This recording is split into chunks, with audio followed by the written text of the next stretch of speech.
আমি ছোটবেলা থেকেই কোনো কিছু একটু একটু করে জমিয়ে রাখা পছন্দ করতাম। যেমন দেখো, এখন বিয়ের পরেও সেম একটু একটু করে টাকা জমিয়ে রাখছি। এই টাকাগুলো ও আমাকে দেয় নাই, আমি ওর কাছ থেকে চুরি করে নিতাম, আর ও সেটা জানতেও পারতো না। এখন যখন আমি আমার ব্যাংকটা খুলছি, ও দেখে তো পুরো অবাক, আর বলতেছে যে তুই আমাকে ডাকাতি করে এগুলা নিছ। এগুলা বলে আমরা দুজন মিলে অনেক হাসাহাসি করতেছি।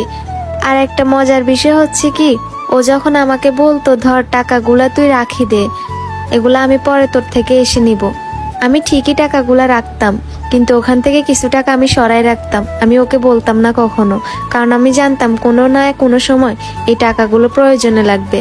তাই আমি ওকে কখনো বলি নাই এই টাকাগুলার কথা। তো আপনারা তো জানেন আমাদের ঘরের কাজ ছিল, এখন ঘরের কাজ শেষ হয়েছে, আমাদের রুমের জন্য একটা খাট লাগবে। তো হঠাৎ করে ওর কাজটাও অফ হয়ে যায়, ওর কাছে কোনো টাকা ছিল না। পরে ও আমাকে বলে যে তোর কাছে কোনো টাকা আছে, খাট কিভাবে কিনবো, আমরা রুমে কিভাবে ঢুকবো।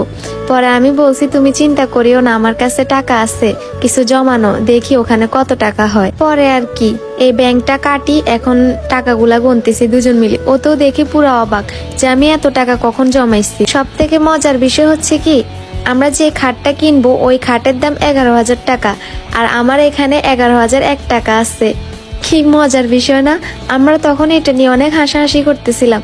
ও বলছে যে তুমি কি আন্দাজ করে রাখছো নাকি? পরে আমি বলি না, আমাকে যখন তুমি যা দিচ্ছ তার থেকে আমি একটু একটু করে সরাই রাখছি। আর দেখেন আমি কিভাবে আমার ননদের দিকে তাকাইছি। ও আমাকে বলতেছে ভাবি এখান থেকে আমাকে কিছু টাকা দিয়ে দাও। আমি তখন ওর দিকে তাকাই আছি, বলছি নিজে জমাই নে, আমি কি জন্য দিব। আসলে ননদ ভাবির ভালোবাসা এমনই হয়। তো আর কি, এখন টাকাগুলা গুনতেছি। ও বড় নোটগুলা নিয়ে গেছে আমার কাছ থেকে, আর আমি ছোট নোটগুলা গুনতেছি। যাই হোক, টাকাগুলা তো আমিই জমাইছি। এই কারণে অনেক খুশি যে আমার জমানো টাকাগুলা ওর একটা বিপদে কাজে লাগছে। এখন ও টাকা পাইতো কই?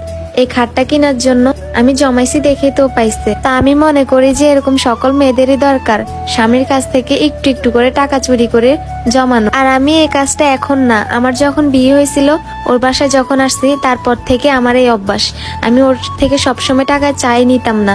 ও যখন আমার কাছে টাকা দিত ওখান থেকে আমি চুরি করে নিতাম, আর আমি কখনো ওকে বলতামও না যে আমার কাছে টাকা আছে। আর ও তো টাকাগুলো দেখে মহা খুশি। তো দুজন মিলে অনেক মজা করতেছি, টাকাগুলা গুনতেছি, অনেক ভাল লাগতেছে দুজনের কাছেই। কথা হচ্ছে কি, আমার লাইফে প্রথম আমি এত টাকা জমাইছি, কখনো জমাইতে পারি নাই।